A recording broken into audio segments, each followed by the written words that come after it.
Welcome to the Town of Los Gatos Joint Council Parking Authority study session of October 21st, 2014. And I would like to ask the clerk to recognize that all the council members are present this evening. Delivering our staff report this evening is our Joel Paulson, our planning manager. Good evening, Mayor, council members. In the last few months, the Planning Commission and the Town Council have reviewed a number of applications that raised concerns regarding topics that deal with neighborhood compatibility. So this study session was scheduled to provide an opportunity to council to provide some direction to staff and or the Planning Commission, and also to request any further analysis or research of staff revolving around this topic. Staff uses the residential design guidelines, the town code, the general plan, and other policy documents as we evaluate applications. In our residential design guidelines, there is a topic that revolves around immediate neighborhood, which is what staff uses to evaluate applications for a number of factors. And some of those factors are FAR, square footage, mass and scale, to name a few. As you'll see on the screen, this is a blow-up of something you do have in your packet, but these are, this is a graphic representing what immediate neighborhood is defined as in the residential design guidelines. So for this evening, as illustrated in your staff report, staff prepared a number of questions to start discussion with the council. And so I won't go through each of these as you all have them in your packet, but they run into 2 slides here. So ultimately, council's discussion and direction will be helpful for staff as we inform current or future applicants, as well as the Planning Commission as they evaluate applications in the future. As you can see here, not very well, obviously by the graphic. I actually have hard copies, so I'll pass those out, and we can also put that up on the overhead so that it can be blown up bigger. Our 2 examples of recent applications for neighborhood compatibility purposes showing, some of them show where there's county pockets where the immediate neighborhood is almost completely encompassed by county pockets, and then there's also other ones where they have county pockets, and then the differentiation between 1 and 2 stories is also depicted on both of these graphics. And lastly, again, can't see it. Sometimes there are other anomalies, as in the case with this site where there was a church also directly across that took up what would have been typically the 5 lots across the street as illustrated in the guidelines. So with that, I will get those handouts passed out and then look forward to direction and discussion by the council. All right. Thank you, Mr. Paulson. Is there any questions from council of Mr. Paulson this time? All right. Any discussion from council? No discussion. Do you want us, do you just want us to launch into our entire direction on the? Well, I was thinking, I see one member of the public who can see if that individual wants to speak. No? Okay. So, sure, we have these handouts coming forward, and we can just call on each council member who wants to chime in on this. I could begin with a little background on it of why I wanted to schedule this study session, specifically because of the 2 properties Mr. Paulson mentioned in his presentation, and I saw them going back and forth between the council and the Planning Commission, and frustration being raised by applicants. And what concerned me was when a house gets annexed to, or a parcel gets annexed to the town of Los Gatos, they are considered part of our neighborhood, but formerly they were part of a county neighborhood. And we're judging them by our standards and guidelines, which I think is great, but I think there was some gray area in there where that led to the frustration where the applicants would look at the surrounding homes, which were previously developed in the county and as being part of the county formally. They didn't really have a choice to say they wanted to remain in the county or not.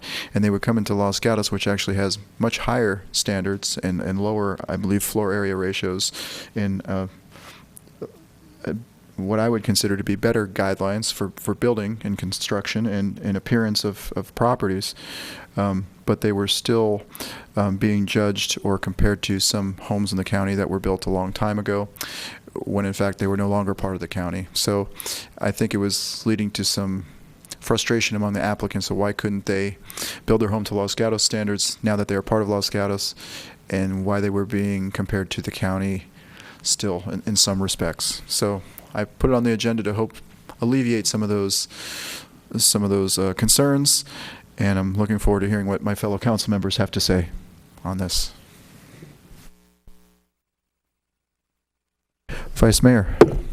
Okay, I'll start because nobody else is doing anything. So I brought my entire binder of the residential design guidelines, not just page 11, and I think that is quite informative. And I'll go on to why, but if you look at the introduction, it says, given the limited number of undeveloped lots within the town, much of this growth is occurring as additions to older and smaller homes or as demolitions and new home construction on lots within older established neighborhoods. The town recognizes and welcomes the need for change, but desires that change occur in a manner that is respectful of the scale, texture, and character of the community's individual neighborhoods and unique natural setting. These guidelines contain a clear statement of community expectations to assist property owners, et cetera, et cetera. So I think we couldn't be much clearer that we know that neighborhoods are changing, that we are doing this because neighborhoods are changing. In my recollection, I'd be interested in other people that were working on this, and I think at least Councilman Persinski was, perhaps Councilwoman Spector. I think that the genesis of this was second-story additions. There was a time in Los Gatos where everybody wanted to put a second-story addition on, and the definition was your two neighbors beside you, the guy behind you, and people across the street. If you showed them your plans and they said it's fine with us, you could go to the Development Review Committee and your second-story addition could get approved without Planning Commission hearing. And that became a little bit unworkable, and I think from those kinds of issues we got these, and these completely recognize that neighborhoods change, and then we develop standards for that. So that's by way of saying the immediate neighborhood is just a part of these. And so my big concern for staff, and I appreciate all the work they do, and I understand that analysis and evaluation is sometimes difficult, but this is kind of, I see this kind of like the light reflectivity paint colors on our hillside standards, is that for whatever reason, the staff has isolated a particular section of the guidelines and taken one aspect and said, that's how we're going to evaluate it. And I'm worried that the immediate neighborhood has become the evaluation point when the guidelines actually say, in section 1.6, how to read your neighborhood, part of the paragraph, some houses were constructed with little consideration to the neighborhood architectural style or its site characteristics. Others were remodeled with little sensitivity to the existing architectural style. These aberrations will not be considered when analyzing a neighborhood. The presence of significantly different house styles or large-scale houses located at a greater distance from the applicant's site will be given less weight than the immediate neighborhood. Okay, that's fine, but it's recognizing that there's big houses and there's little houses, there's architectural styles, and they're all given different weights. It's not just, okay, great, I'm going to go to page 11, that's my immediate neighborhood, and that's the beginning and ending of my analysis. I think the guidelines are much bigger than that, so I don't think that we need a neighborhood in transition. We recognize that in the introduction that our neighborhoods are changing, hence we've done these guidelines. So what I would encourage is that we just read our documents more carefully and more fully. I know that takes more time. I know that takes an actual thinking about how it all works together. And I'm okay with that. I hope our staff is okay with that. But I think the guidelines are actually pretty good and pretty clear, just like the hillside design guidelines. So I don't really think we need to do a lot of changing. The fact that you're going from county to town, I think it's still saying there's a big house over here, there's an architectural style here, there's an architectural style here. And I don't see any reason why we should change the standards of Los Gatos. If you're entering Los Gatos, you should meet Los Gatos standards. We should not alter our standards because you happen to have a less strict standard where you were before, whether you have a choice about it or not. So where I am is these are fine. We just have to be more careful in the initial analysis in reading the document and not taking one tiny part of it and making that the end of the analysis. So that's my input for you. Councilmember Brzezinski. I could not agree more with the Vice Mayor's statement. It's, I think it's clearly a matter of how we look at the document broadly. And I think if you've, because I too went back and reread, and it's really clear that it accommodates the evolution of the residential component of our neighborhoods. I remember when we did write this, there was a concern on that page 11 diagram called immediate neighborhood definition. The concern at the time was, is this going to be used to constrain our concept of immediate neighborhood? And indeed, it has done exactly that. And perhaps the word definition is inappropriate. Could be sample, could be model, could be anything, but this doesn't capture the way we have described neighborhood.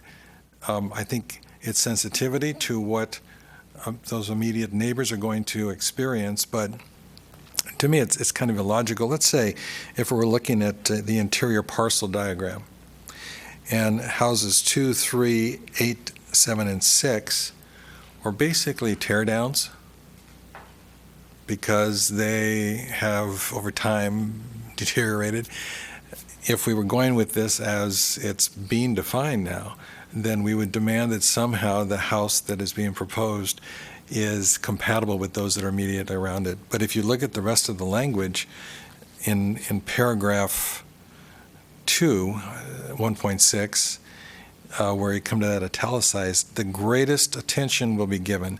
And as the Vice Mayor points out, greatest attention actually states that you have attention to other factors as well. It wouldn't say greatest, it would say the only attention.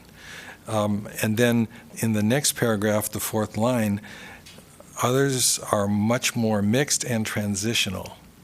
So we actually use the word transitional here. I think the problem we've run into is that we have tried to capture in a very limiting way how we define the neighborhood, and we have excluded the more holistic discussion of how we evolve our residential properties.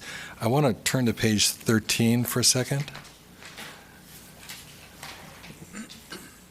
And if you notice on page 13, this under neighborhood patterns, in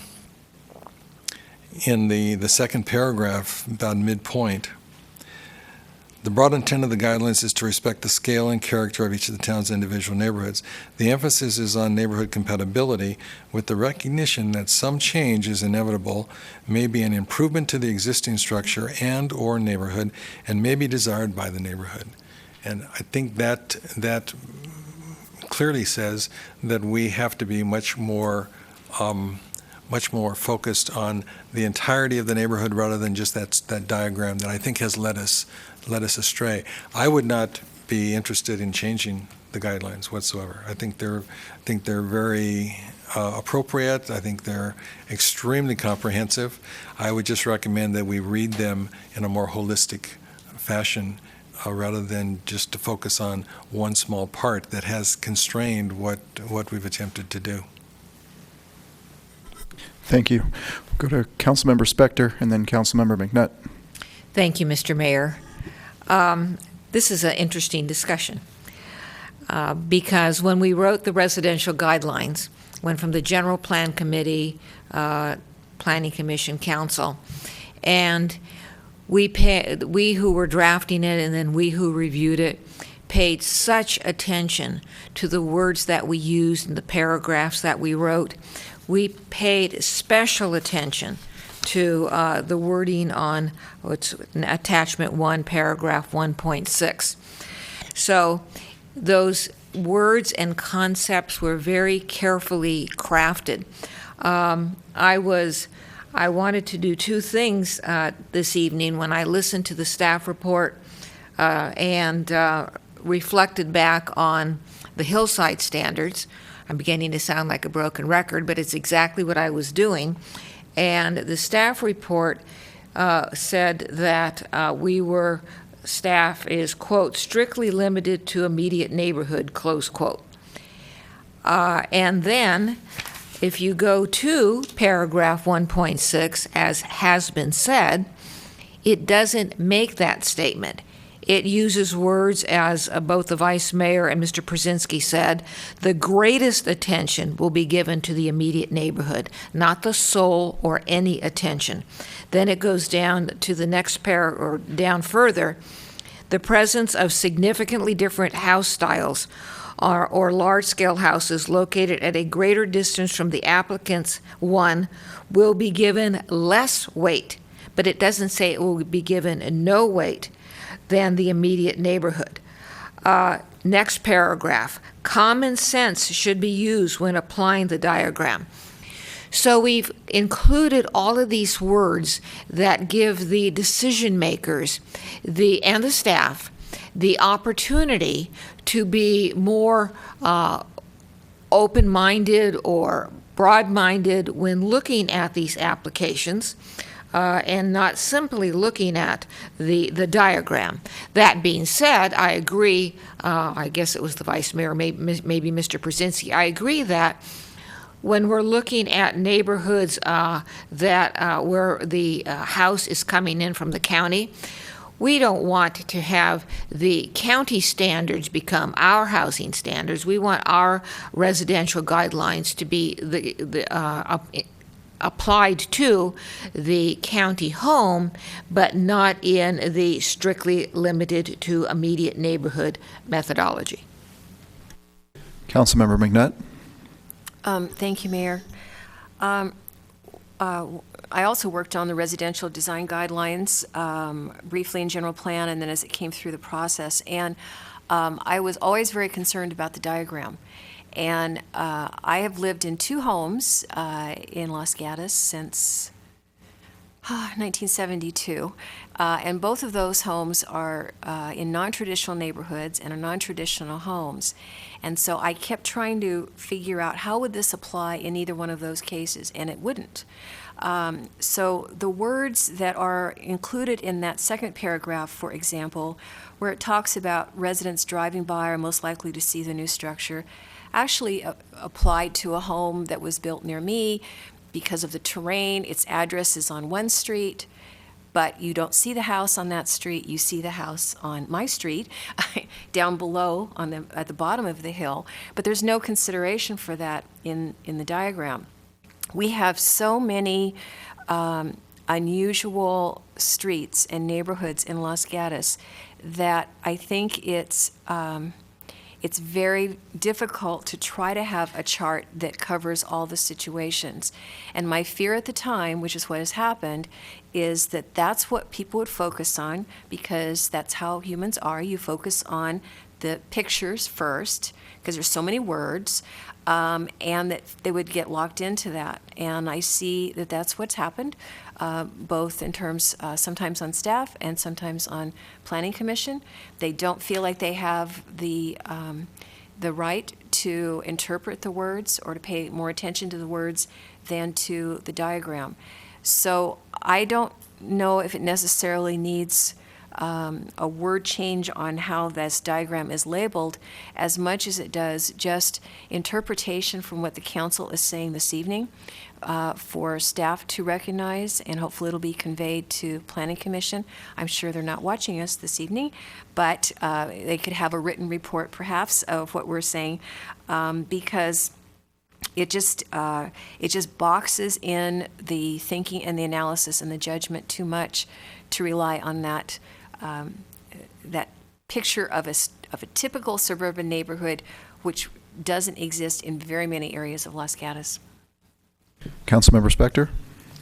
Thank you. I know the planning commissioners are watching us because they'd much rather watch us than the Giants. Having said that, everything everybody said is accurate. The diagram, however, does the wording that goes along with it. The diagram below illustrates the town's interpretation of the immediate neighborhood in standard subdivisions. So we were mindful of the word verbiage that went along with the immediate neighborhood definition. And I think it circles back to all of the words in this section, all of the words in the design guidelines need to be examined by both the staff and by the Planning Commission. And it isn't the document that needs to be changed, it's the way that we read it. Vice Mayor? I absolutely agree. The diagram, as it says in the guidelines, is an illustration.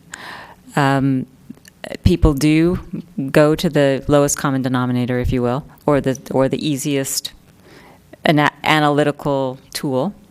Just like with the paint, because it's got a number on the can, we went with the paint, and here we got a diagram. And so what I would do is absolutely encourage the staff to be much more analytical and much more thorough as they look at these guidelines, because what happens is it's not the Planning Commission. The Planning Commission feels constrained because the staff has told them, we're strictly limited to considering this.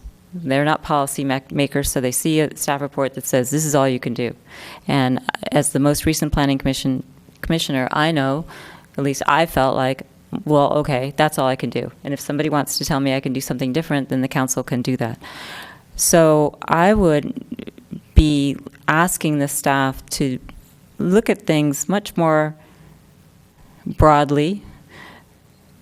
Don't just pick out one part of the guidelines, and then tell the Planning Commission, you get to read this too, so that what happens is if the staff says, this is the only thing you get to look at, that's what the architect gets told, that's what the homeowner gets told, that's what the developer gets told, that's all the way down the line, everybody gets told, this is it. And then when it comes to Planning Commission and something different happens, then the whole reason that we've written this book, which we say is to help everybody through the process so they know what the expectation is going to be, gets defeated. So I would just ask staff to read it broadly, to appreciate all the nuances that go into it. I know it's more time consuming. I know it's potentially more difficult. Maybe it's going to require a change in the culture of looking at it. I don't know what you guys are going to have to do to implement it, but I hope you will, because we've come to the point we have because we've taken this multi-page document and we've reduced it to this one little picture on page 11, and I think that's where the problem lies. Councilmember Brzezinski? I agree with the Vice Mayor. I think that at this point in time, what you're asking us is, what do we want? And I think we're pretty consistent now with our interpretation that this is a document that needs to be read in its entirety. And I think the ironic thing is, in our attempts to make sure that we're not creating incompatible neighborhoods, we have so constrained the staff and the staff in Planning Commission relationship that when the Planning Commission gives us a recommendation, and it's our intention to, as much as possible, reinforce the Planning Commission's position. Now we've really kind of worked ourselves into a corner. So I would say the next step in the process, if we are in agreement tonight, is to engage the Planning Commission and staff in a dialogue about the full interpretation and the full reading of this document, and see if we can't come up with in the next series of applications, the actual implementation of this, so that we can see whether this is more difficult. I think it's almost like we've attempted to come to some kind of mathematical equation that limits, therefore, the flexibility we have in interpretation. And I don't think that's what the document was intended to say. Now, do these homes that are immediate to the proposed project, are they going to be impacted? Yes. Should we take very, very sensitive attention to those homes? Absolutely. Do we want something that is completely out of context? Absolutely not. But my sense is that, okay, we've kind of asked for more opportunity to dialogue and more opportunity to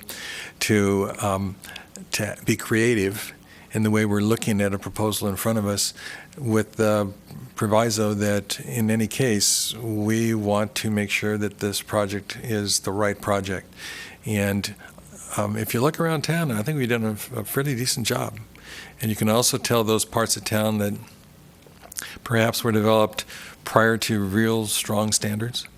And those are probably the parts of town that are evolving right now because people are going for better design. So that would be my recommendation, along with to second the Vice Mayor's approach, that it's time for a re-education, in effect, what this means and how we can assist our community in capturing what the real intent of the document is. Thank you. Any further comments or discussion?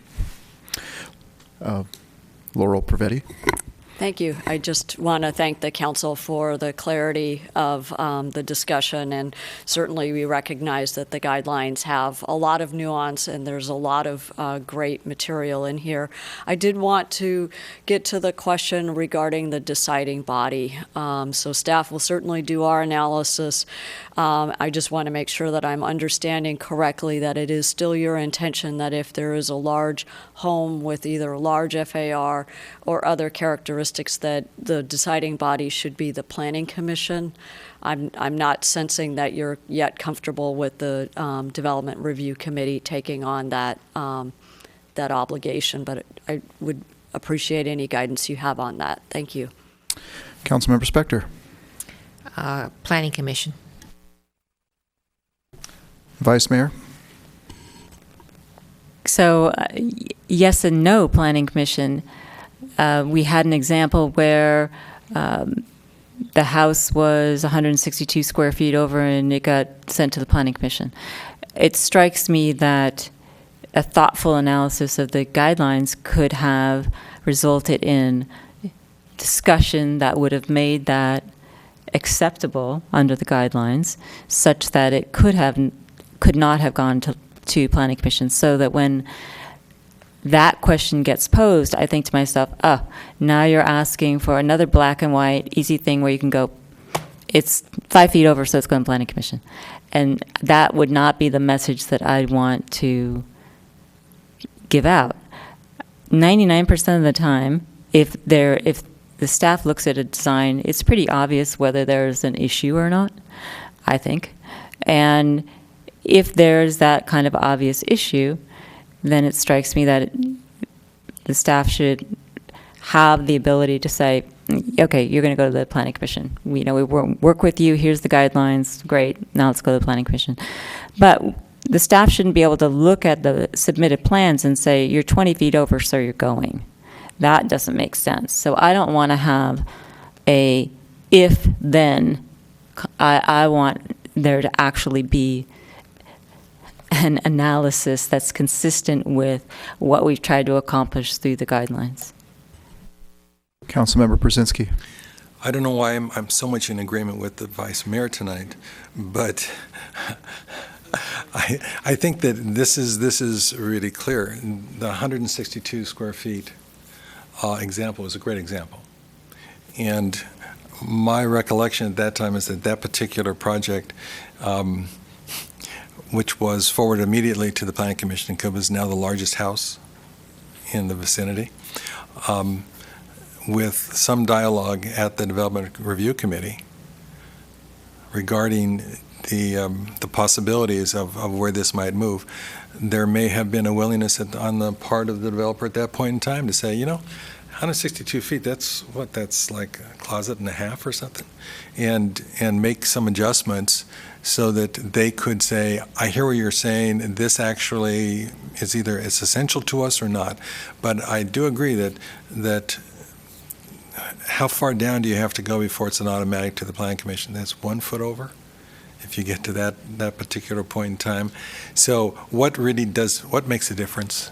And I would be more than happy, and I agree that the Planning Commission needs to be there and needs to be able to act, but the Planning Commission should be a voice that says, we see that really in this context of these holistic rules that we're looking at, this really is not working, or this really is working, and we're going to approve, rather than it's 162 foot, it's 3 feet over, you're going to the Planning Commission. There needs to be some ability on the part of staff to make that judgment. Councilmember McNutt? And I also agree, Planning Commission, if it's warranted, but not just on a mathematical basis. So again, counting on staff's best analysis and judgment to determine that. With the story polls and the noticing, the neighborhood is aware that something's happening. They have the ability to appeal from DRC if they need to. But why put an extra layer in there if it's not really necessary? All right, so looking at the 7 questions raised by staff, we've just been discussing question 4, should homes resulting in the largest FAR in the immediate neighborhood be forwarded to the Planning Commission? And I thought about this one in particular, and I think if it meets the guidelines of what the Los Gatos FAR is or less, despite the fact if it's larger than a home next door to it, which may be an old 1,000 square foot home in the county or something like that, if it meets the Los Gatos floor area ratio guidelines and the setbacks and the height standards and all those things, that maybe it could be handled at the staff level. If the home is, as was discussed, 3 feet larger than the one next door, or 162 feet larger than the one next door, or maybe one away from it, if it's significantly still less than our floor area ratio guidelines, I don't see why it would have to go to the Planning Commission. So that would be my thoughts on that. Again, my goal of putting this forward this evening was to try to make everyone's life easier and eliminate the frustration and costs of the applicants on some of these things. I have been enlightened by the discussion with the the book and the guidelines. I obviously was not on Planning Commission before, and I didn't have a chance to write the guidelines as some of my fellow council members have done, but I agree with the language. I think it's very well written. I think it does need to be more fully examined going forward. And I guess, my biggest concern going forward is that we try a little bit harder so our residents don't get frustrated by the process and it ends up costing them money in appeals and things like that. Councilmember Brzezinski? I would like to ask staff, have we satisfactorily answered those 7 questions you posed to us? Question 6. What is appropriate direction to applicants if there are no 2-story homes in the immediate neighborhood? And clearly there are other guidance around neighborhood pattern and other elements, and I would, I guess, broaden question 6 to if there are no 2-story homes in the immediate neighborhood or even in the broader context, just interested in any direction or guidance that you might have there. Oh. Thank you. Councilmember Spector? Thank you, Mr. Mayor. My answer would be it's not going to be as linear an answer as your question presupposes, because when you're looking at things like the greatest attention, or you're looking at things like will be given less weight and common sense, that you're not going to be able to hang your hat on. Is it have a second story? Does it have X number more square feet? Is the far greater, lesser, and so forth? You're going to have to take a holistic analysis of all the terminology and how to read your neighborhood and make the call. We'll go to Councilmember Brzezinski and then the Vice Mayor. Okay, thank you, Mr. Mayor. I wonder if this is even a realistic question. Is there a neighborhood in town, in a more broad sense, that doesn't have a 2-story home? I was trying to go through the various neighborhoods that exist, and I can't actually picture one that is. Even like up Vista Del Monte area, which is all ranch-style homes, there are a number of two-stories that are in there. A Victorian wouldn't play in that neighborhood, but I can't think of a neighborhood that doesn't have two-story homes somewhere in the neighborhood as we're defining it now. Vice Mayor?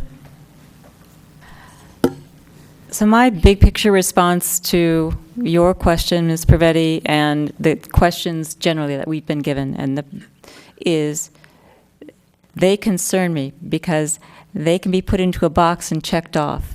And I think that what I'm hearing from the council is we don't want a box that's checked off. We don't want if it's 2 stories it goes, if it's FAR it goes. We want staff to actually read the document, think about it. At least I do.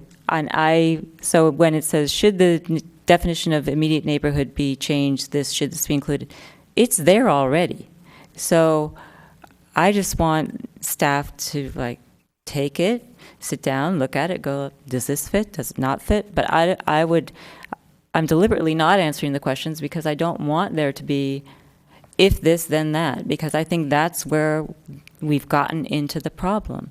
That if we actually think about it and look at the proposal and look at what we're trying to do with these guidelines, which is actually help people, not hurt them, then we'll be there. It's when we start trying to check boxes that we get into trouble. So I don't particularly want to answer the questions.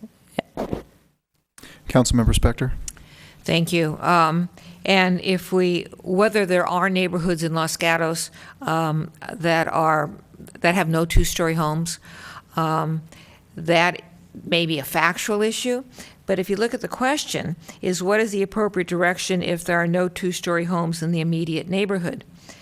It gets back to immediate neighborhood. Then you go to all of the terminology in 1.6, and you have to think through all of those issues that have you look at less weight, greater weight, and common sense.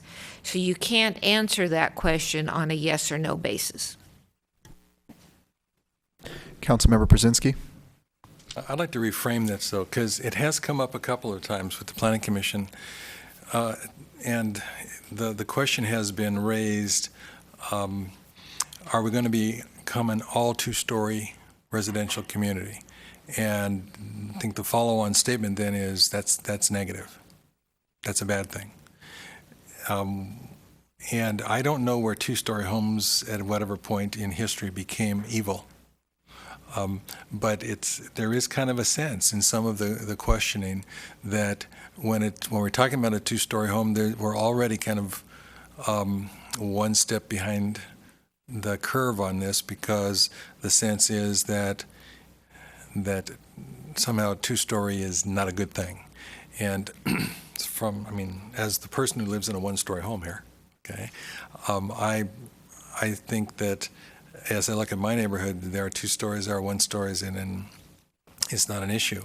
But I would hope we would break through what I'm interpreting as kind of a bias against at this point in time. It probably came from the concept of the McMansion. If you hope no one in Willow Glen's listening, but if you look at Willow Glen up and down its streets, you have these very large homes that are imposed next to smaller homes. And I'm sure that most of those are 2 stories, and I'm sure that's probably the fear. But all of our guidelines indicate for how we're going to do appropriate architecture and appropriate design and be compatible within the greater neighborhood. And I would hope that we can get past that as well, that it's not, there's no one type that we cannot actually allow. But watch how many times that does come up, that the question is raised, well, this is a 2-story, why are you wanting to do a 2-story? Vice Mayor? Just to beat a dead horse, I'm uncomfortable with discussing 2-story versus 1-story versus this versus that, because all the information is in here and it just needs to be thought about. So I don't think one's evil, one's not evil, but there was a time, I don't know if anyone remembers it, when you just couldn't have a stucco house. You just couldn't. And everything had to be craftsman, it had to be wood, and if you brought in a stucco house, forget it, you were not going to get it. And, that's just as silly as you can't possibly have a two-story. So what these guidelines are doing is saying, why don't you think about the entire context? Why don't you think, like, as a planner, why don't you think about the whole neighborhood? Because the bottom line is, we are trying to give you, the applicant, the architect, whoever it is, the staff, the planning commission, the ability to think about these issues and come up with a good decision based upon these foundational concepts that we've put into this document. And so the difficulty I have with these kinds of questions, or if this, then that, is that the information drives the decision. So if staff says, you are limited to this, or you can't have a two-story, or the immediate neighborhood is defined as follows, then you drive a result that's not necessarily what's intended by the guidelines, or you corner a deciding body into something, and not you, Mr. Paulson, I'm looking at you, but the big you. And so I think that's where we get the problem, because it's easier to check a box than it is to actually read a document and think about it. So what I'm saying is, let's read the document and think about it, then we won't end up with these, we got direction from the council that if you have a two-story, forget it. That's not the message I'm hoping we're giving anybody tonight. I guess the only other question on here is the one that pertains to when a home is annexed to the town from the county, should the homes in the county still be considered? And I'm not talking about the, as Mr. Przinski referred to them, the McMansion type homes, but looking at it being the 50-year-old one-story, 1,000 square foot home. Should somebody be limited in their architecture moving forward by a home that is what you call functionally obsolete today, because there's two or three of their immediate neighbors in that home? So I guess I want to hear people's opinions on that. Vice Mayor? I know I'm spouting off on this, but if you look at section 1.6, paragraph 3, it answers the question. It talks about neighborhoods that are mixed and transitional. It talks about houses constructed with little consideration to the neighborhood architectural style or site characteristics. It says that it characterizes those as aberrations, and it indicates that they're going to be given less weight. So whether that is because it was in the county, or whether it was because it was smaller, or whether it was some other thing, to me, it's not a separate question. We've already thought about it and discussed it, and there it is in paragraph 3 is my answer to that. Councilmember Przinski?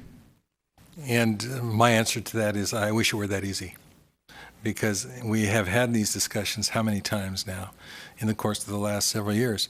And I think this is a really important opportunity for us to kind of reframe our discussion and to go back and say, let's take a look at the next applications with this concept, which very clearly is the residential design guidelines that we're trying to enforce, and we're trying to accommodate. And we haven't really had this discussion, but it certainly has been part of our deliberation over the last, at least a couple of years, as far as I'm concerned, even more perhaps. So with that, I'm eager to see where the next discussion takes place, and how the council's position is integrated within the dialogue the staff has with the Planning Commission. Thank you. So, staff, do you have everything you need from us? Yes, thank you For now. very much. We really appreciate the guidance. We appreciate the respect for the professionalism of the staff to be able to apply the guidelines appropriately. We will be bringing this to the Planning Commission tomorrow evening as framing for a couple of the applications that will be coming before them.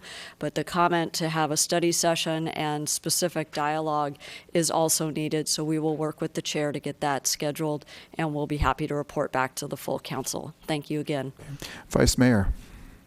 I apologize, Mr. Mayor, but I wonder if just because of my paranoia and recent experience, if Ms. Pravetti could, or Mr. Larson would summarize what they believe they've heard from the council on this issue. That's a good idea. Thank you. Yeah, we would absolutely be happy to do so. So there were a couple of very key words that that the council described as they talked through the guidelines, and one was holistic, that when the staff is evaluating proposals, that we really need to look at the guidelines in their entirety and consider the entire context and look at how we interpret the guidelines and apply them in a holistic manner and use common sense and apply that discretion appropriately. So we understand that we're really to look at the entirety of the guidelines, not just a single diagram or single words or definitions, and that we really need to be thoughtful around what are the issues, what are the compatibility issues, what are the context-setting elements that might help provide that guidance and direction about whether it needs to go to Development Review Committee or needs the judgment of our Planning Commission to consider it. So it means we're going to be working in a gray area, quite honestly. It means we're going to need to have dialogue with our applicants and be very clear about the information that we need to do that thoughtful analysis. And we're going to try our best. I know we may not get it 100%, but we're going to try our best to use that wisely. Thank you. Thank you. Councilmember Spector. Thank you for the question and thank you for the answer. I would agree with limitations or parameters. Common sense and holistic, yes, those were words we used, but also we do have a document, and the document does use greatest attention will be given, will be given less weight, and does use words like that. And so it is not totally holistic. It has roadmaps, balancing, weight, and so that would be part of the direction that I would hope that the staff, the commission takes. And also, I missed something. I didn't know we were having a study session, so that was something I missed. That's what you said? I'm sorry, I just heard amongst the discussion that there was an interest for the Planning Commission to have a dialogue with staff. And while we could certainly have that dialogue in the context of an individual application, it might be worthwhile for the Planning Commission to have a similar conversation with staff around the use and application of the guidelines, because I know just in my observation over the last couple of months, they've struggled with a couple of these points, the second story point, a few other issues. So I think they may need the opportunity to have the conversation. All right, well, I'll defer to I don't think it's necessary, but I will defer to the remainder of the council. So, fellow council members, starting with Mr. Brzezinski. If the question from the former mayor, Spector, was, will we conduct a session with planning commissioners, I would say no, that's not necessary, if that was the question. I thought the study session was just among the planning commission and the planners.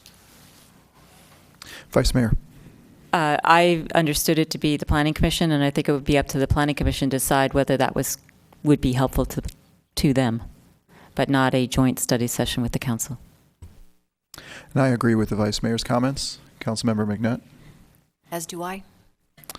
All right. Any more discussion, questions, comments for staff? Seeing none, we will be back at 7 o'clock for the council meeting. Thank you for everything.